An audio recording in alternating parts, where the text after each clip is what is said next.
তো তখন উনি কি করেন, যখন হনুমানজি ফেরে ওনাকে চেন দিয়ে এই সমুদ্রের তীরেই বেঁধে রাখেন। না না, যারা করতো তাদের নাম যারা সাবর, যারা যারা সবর, যারা সোবর। আচ্ছা, এখনো এই নামেই বলা হয় ওদেরকে? এইগুলো বলে দৈত্যপতি।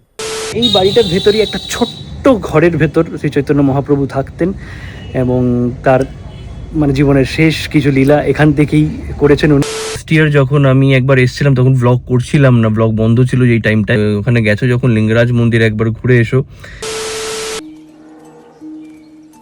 পুরী বলতেই আমাদের চোখে ভেসে ওঠে জগন্নাথ মন্দির এবং সমুদ্রের নীল জল, কিন্তু এই ঐতিহ্যময় শহরের গলিতে এমন কিছু জায়গা লুকিয়ে আছে যা হয়তো আজকের প্রতিবেশী বা পর্যটককারী অনেকের কাছেই অজানা।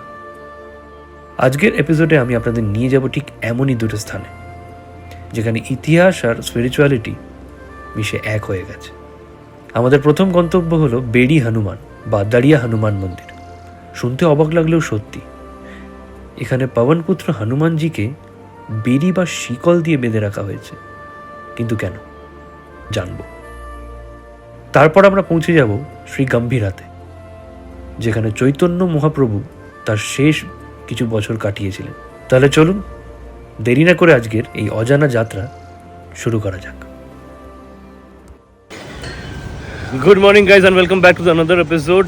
পুরীতে আমরা রয়েছি, লাস্ট দুটো এপিসোড যদি দেখে থাকো, যদি না দেখে থাকো তাহলে অবশ্যই চ্যানেলে গিয়ে দেখে নিও। আজকের যে থার্ড এপিসোড, এইটা হচ্ছে আমার মতে সব থেকে এক্সাইটিং এপিসোড হতে চলেছে এই পুরো সিরিজটার। কারণ আমি মোটামুটি আগের ব্লগে মেনশন করছিলাম যে 20 বারের ওপরে পুরী এসেছি, বাট আজকে যে দুটো জায়গায় দিয়ে শুরু করবো ব্লগটা, সেই দুটো জায়গায় আমি কোনোদিন যাইনি।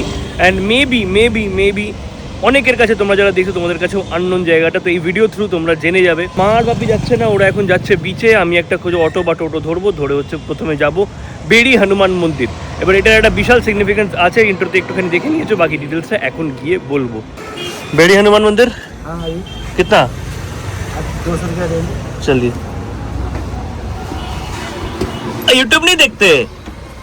यूट्यूब हाँ हाँ, उसका वीडियो बनाते हैं। अच्छा, कितना टाइम लगेगा? वही 15 मिनट लगेगा। चलिए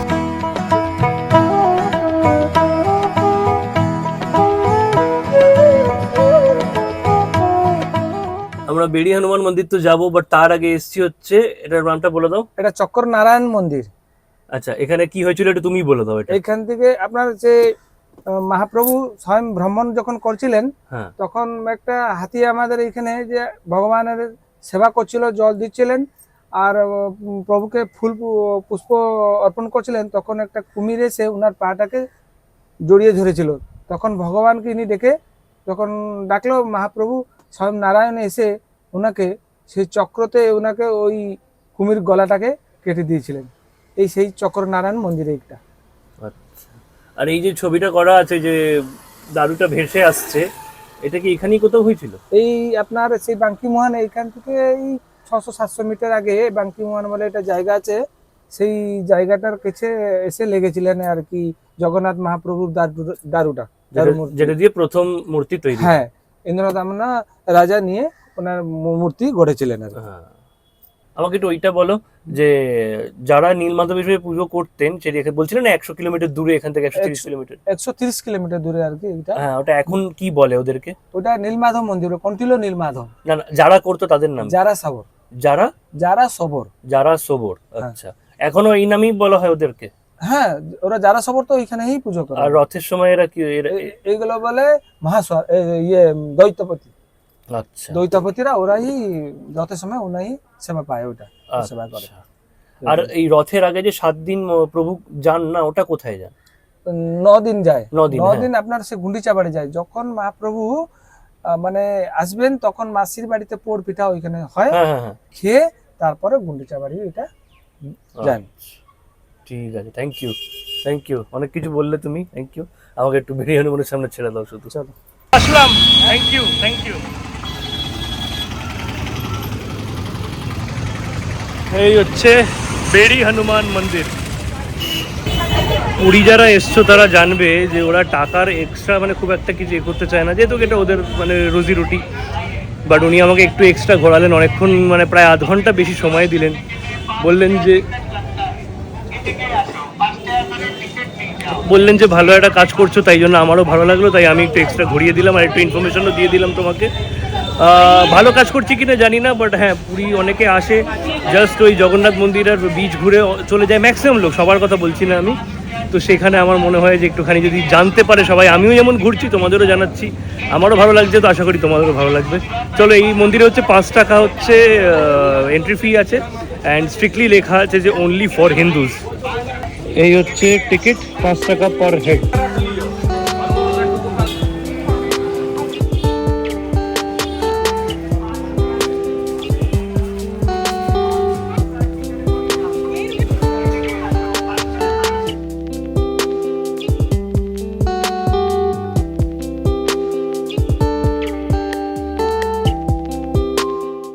দেখো এখানে লেখা আছে সকালে 6টায় খুলে যায় আর হচ্ছে 8টা অবধি খোলা থাকে, 5 টাকা হচ্ছে এন্ট্রি ফি, অ্যান্ড হচ্ছে জুতো বাইরে খোলা, যে জুতো রাখার ওরকম কোনো জায়গা নেই, বাট তোমাকে এখানেই বাইরে এখানে খুলে যেতে হবে।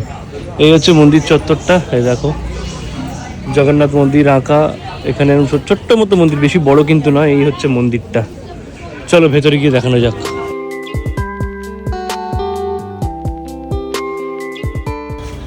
ভেবেছিলাম একটুখানি শান্তিতে বসে তোমাদের স্টোরিটা নারেট করবো, বা ঠিক আছে যেরকম যা সিচুয়েশন আছে সেরকমভাবে বলে দিই। মন্দিরের ভেতরে প্রথম কথা হচ্ছে ফটো ভিডিও তোলা একদম অ্যালাউড না। আমি অনেক রিকোয়েস্ট করার পর একটা জাস্ট ফটো তুলতে দিয়েছে, ফটো নাম করে আমি ভিডিও নিয়ে নিয়েছি তোমাদের জন্য, অ্যান্ড আমারও অবশ্যই মেমরি হয়ে থাকলো। এবার স্টোরিটা বলি তোমাদের, এই বেড়ি হনুমান মন্দিরের সিগনিফিকেন্স অ্যান্ড ইম্পর্টেন্সটা কী। এই দেখো আমার সামনে সমুদ্র দেখা যাচ্ছে, অ্যান্ড এই সোজা গলিটার এন্ডেই হচ্ছে মন্দিরটা। তো সিগনিফিকেন্স অ্যান্ড স্টোরিটা কি বেড়ি হনুমান মন্দিরের পুরীতে, অ্যান্ড কেন ইম্পর্টেন্ট সেটা বলে দিই। তো বেড়ি মানে তো সবাই বুঝতে পেরেছো, তো এইখানে এই মন্দিরটায় হচ্ছে হনুমানজির ওই স্ট্যাচুটা পুজো করা হয়, যেটা হচ্ছে একদম বেঁধে রাখা বেড়ি, মানে বেড়ি মানে তোমরা সবাই জানো। তো এবার তোমাদের প্রশ্ন আসবে যে হনুমানজিকে হঠাৎ কে বেঁধে রেখেছে অ্যান্ড কেন বেঁধে রেখেছে।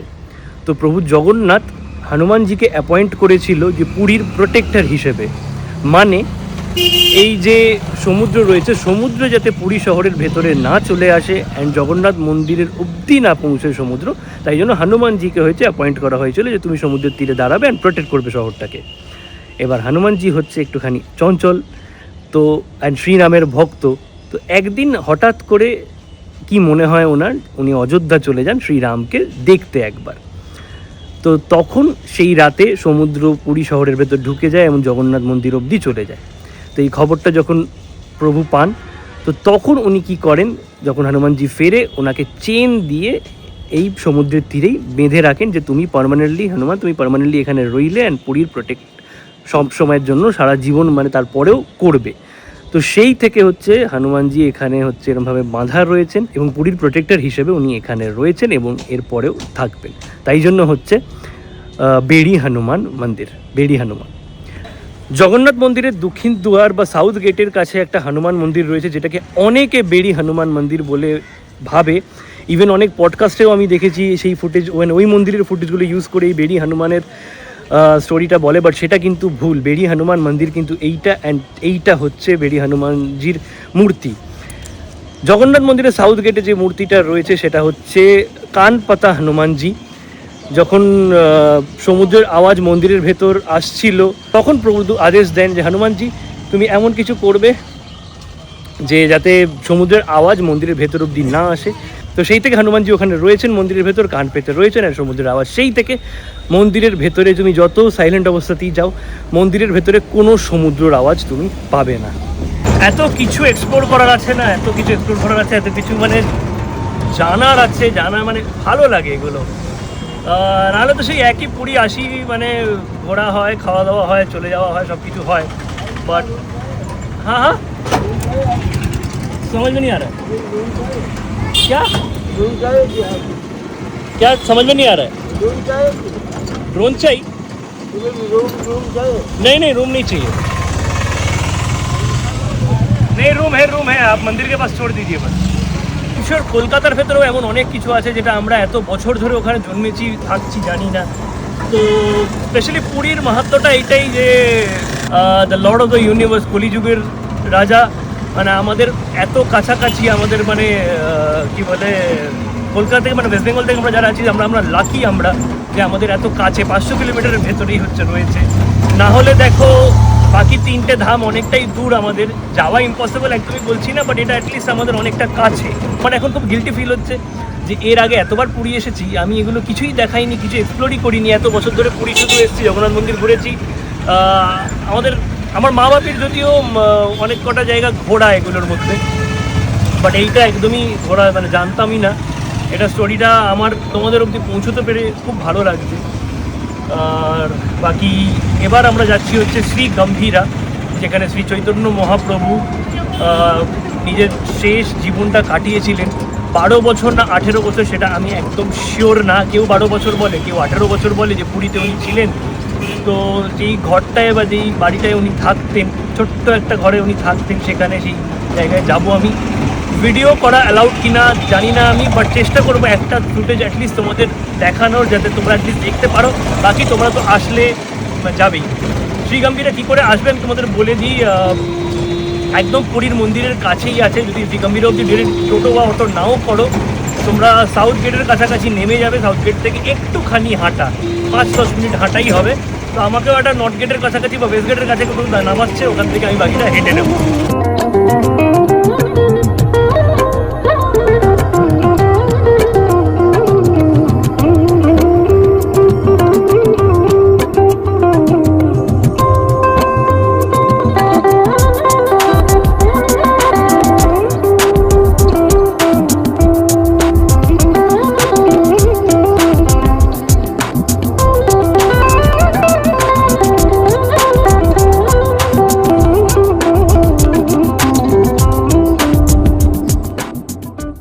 মন্দিরের সিংহদুয়ার, এর একদম অপোজিটের গলিটা সোজা ঢুকে যাবে।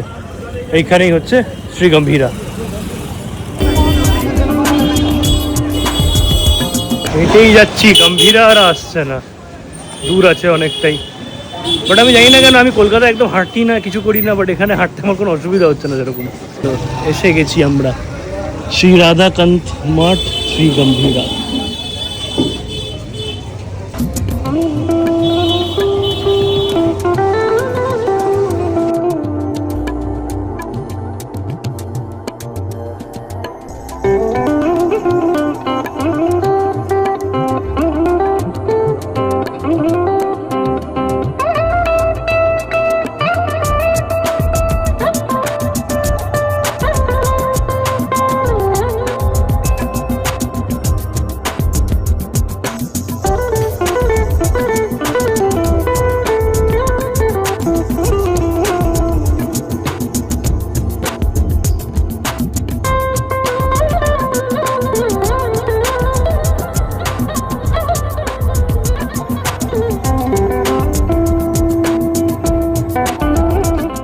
তো ভেতরে খুব একটা ফটো ভিডিও তো অ্যালাউড হলো না, একটা দুটো ক্লিপ আমি নিতে পেরেছি, দেখালাম সেটা তোমাদের। যখন শ্রী চৈতন্য মহাপ্রভু সন্ন্যাস নেন এবং এখানে চলে আসেন পুরীতে থাকবেন বলে। তো এই বাড়িটা হচ্ছে কাশী মিশ্র বলে একজনের বাড়ি ছিল। তো এখানকার রাজা এসে যখন ওনাকে বলেন যে শ্রী চৈতন্য মহাপ্রভু এখানে থাকবেন, তো উনি হোল হার্টেডলি অ্যাকসেপ্ট করেন, অ্যান্ড উনি বলেন যে অবশ্যই উনি থাকতে পারবেন এখানে। তো এই বাড়িটার ভেতরেই একটা ছোট্ট ঘরের ভেতর শ্রী চৈতন্য মহাপ্রভু থাকতেন, এবং তার মানে জীবনের শেষ কিছু লীলা এখান থেকেই করেছেন উনি। এক সময় এখান থেকে জগন্নাথ মন্দির খুব একটা দূরে নয়, আমি যেমন হেঁটে আসলাম দেখলে তোমরা।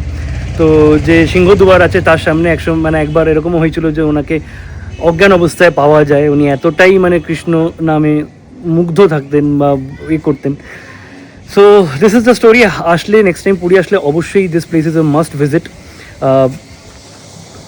মন ভালো হয়ে যাবে তোমার, মানে এসে বসে 10 মিনিট চুপ করে বসে থেকো। শুধু যে ছোট্ট ঘরটায় উনি থাকতেন সেটার সামনে তোমরা আরামসে বসে থাকতে পারবে যতক্ষণ ইচ্ছা।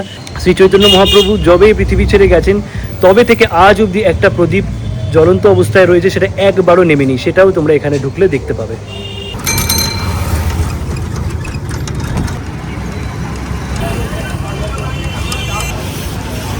ये लीजिए भैया, चलिए चलते हैं।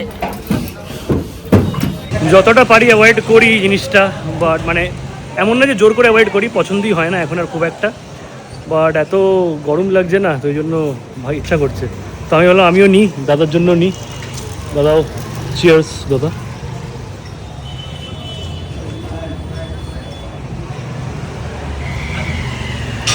বেসিক্যালি এটা আমরা গরম লাগলে খাই, তো এটা কিন্তু বেশি ডিহাইড্রেট করে দেয় উল্টে আমাকে। এটা আমি জানতাম না। আমি যখন কোথাও বাইক ট্রিপে গেছিলাম, কোল্ড ড্রিঙ্ক খাচ্ছিলাম খুব, আমাকে একজন মানে তোমাদের মধ্যে মানে টিসিবি ফ্যামিলি মেম্বারের মধ্যে একজন কমেন্ট করে বলেছিল যে কোল্ড ড্রিঙ্ক রাস্তায় কম খাবে, কারণ ওটা কিন্তু বেশি ডিহাইড্রেট করে। বাট ভালো লাগে, ভালো ফিল হয়। A few hours later. ওই দেখো বন্ধু রয়েছে, ওই যে চলে যাচ্ছে। চলো চলো, ওই যে ঢুকে গেছে ওইদিকে, ওই দাঁড়িয়ে আছে, ওই দেখো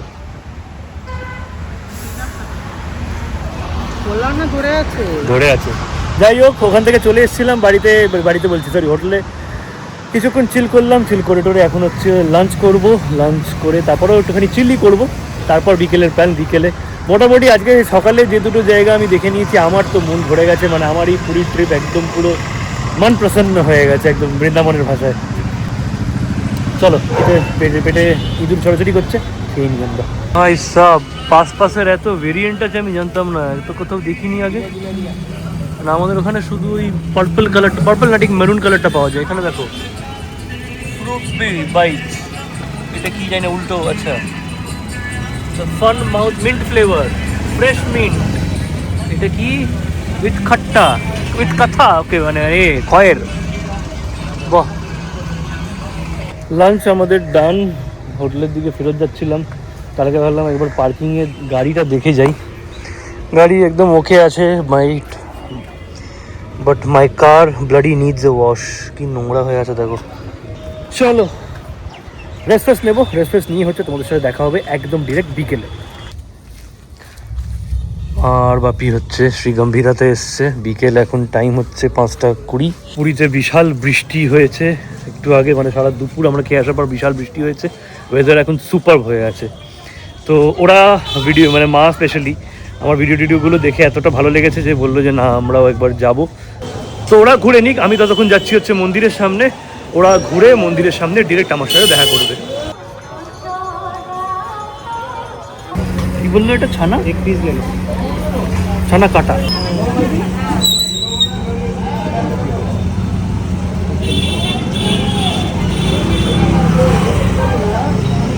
স্বর্গদ্বার দিয়ে হেঁটে যাচ্ছিলাম, অনেকের সাথে দেখা হলো। তার মধ্যে একজনকে আমার খুব স্পেশাল লাগলো, কারণ ও হচ্ছে এখানকারই লোকাল অ্যান্ড ওড়িয়া, তাও হচ্ছে আমার চ্যানেল সাবস্ক্রাইব করেছে অ্যান্ড ফলো করে। আমি জিজ্ঞেস করলাম বাংলা ব্লগ ফলো করো, তাহলে বলছে আমি বাংলা বলতেও পারি বুঝতেও পারি, তাহলে কেন করবো না। কি নাম তোমার? আমার নাম আদিত্য বিশ্বই। থ্যাংক ইউ সো মাচ যে ফলো করে সাপোর্ট করো। Thank you. চলো দেখা হচ্ছে আবার। জয় জগন্নাথ। জয় জগন্নাথ। দেখবো। আগে বলো কেমন লাগলো মঠে গিয়ে? মন খারাপ লাগলো। কেন? লোক একদিকে ওখানে এত লোক, এখানে একদমই লোক নেই। মুখের সামনে ধরে দিস কেন ক্যামেরাটা? না না, দূরেই আছে। আমার কাজটা আমায় বুঝতে দাও কোথায়। তোমার রান্নায় আমি না গোলাই? হ্যাঁ, রান্নায় আমি না গোলাই? তো ওটা তো কারণ আছে। কি কারণ? তো পাছে আমি অসুস্থ হলে রান্না করতে হয় বা কিছু হেল্প করতে হয়, তো ভাবতে পারি। জোম্যাটো বলে একটা জিনিস আছে। রোমাটে তো ওই যে আজকে আলু পোস্ত খাওয়ালো 300 টাকা। এখানে দেখবি কি তাহলে ঢুকবো না। কোথায়?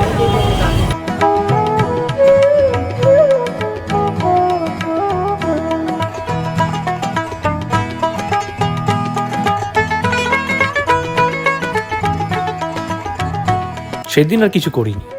বিচে গিয়ে এই ট্রিপের মতো শেষবারের জন্য সমুদ্রকে অনুভব করে পরের দিন সকালে রওনা দিলাম সমুদ্রকে বাই বাই। না, কলকাতা তো যাব, বাট তার আগে আমরা গেলাম ভুবনেশ্বরের লিঙ্গরাজ মন্দির।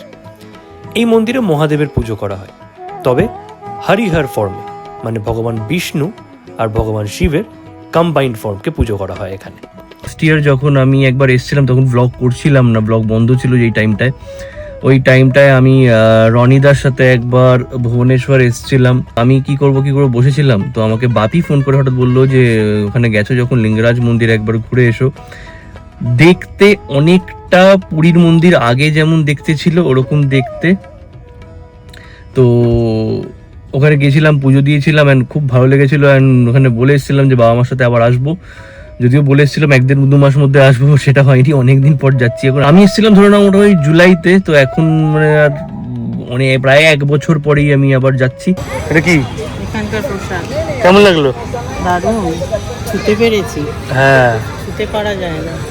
আমি আগের বার যে এসেছিলাম শনিবার দিন ছিল, তো আমার স্পর্শ দর্শন হয়নি সেইবার। তো এইবার একদম স্পর্শ দর্শন হয়েছে, ভেতরে একটু কেওয়াস হচ্ছিল, সেই চক্করে আমরা স্পর্শ দর্শন করতে পেরেছি। আমি তো একদম পুরো মাথা ঠেকাতে পেরেছি, তো এটা এই দিক দিয়ে ভালো হয়েছে। অ্যান্ড এখানে অতটাও রাশ নেই, মানে ট্যুরিস্টদের ভিড়টা একদম নেই, এটা অতটা এখনও লোকে মানে জানে হয়তো, বাট পুরীর জগন্নাথের মতো অতটাও নয়। তাই জন্য একদিক দিয়ে ভালো, পুরো ফাঁকা ফাঁকায় ঢুকলাম, ঢুকে শান্তিতে একদম পুজো দিয়ে। কতক্ষণ লাগলো আমাদের? লোকাল লোক বেশি, হ্যাঁ মানে লোকাল বেশি, সোমবার যেহেতু না। সোমবার বলে আধ ঘন্টার মধ্যে আমাদের ডান এখানে হয়ে গেল। আচ্ছা, যারা জানো না, লিঙ্গরাজ টেম্পলেরও কিন্তু একটা আলাদা রথযাত্রা হয়, যেটা হচ্ছে কিছুদিন আগে ছিল, মেবি 10 দিন আগে কি 7 দিন 8-10 দিন আগে ছিল। তো ওই যে রথটা রাখা ওখানে, চলো যাই ওখানে, যাবো চলো। আমাকে এটা তুলে দাও এখানে ছবি, সেম হবে। আমি আগের বছর যে ছবিটা তুলেছিলাম সেটাও অ্যাটাচ করছি বাদিকে, দেখো। এটা কেউ জানো না, কোথাও আপডেট আপডেট কিছু দিইনি আমি সেবার। এখান থেকে বেরিয়ে তারপর আমরা রওনা দিলাম কলকাতার উদ্দেশ্যে। উড়িষ্যা স্পিড ক্যামেরা থেকে বেঁচে সুন্দর ক্রুজ করতে করতে আমরা পৌঁছলাম কোলাঘাট। সেখানে খাওয়া দাওয়া করে তারপর কলকাতা আমাদের ওয়েলকাম করলো কিছুটা এরকম ওয়েদার দিয়ে। অনেকবার তো পুরী গেছি, কিন্তু পুরীকে এভাবে না আগে দেখেছি না দেখিয়েছি। চেষ্টা করব খুব শিগগিরই আরও একটা এরকম গল্প নিয়ে আসতে। দেখা হচ্ছে পরের ব্লগে খুব তাড়াতাড়ি। জয় জগন্নাথ।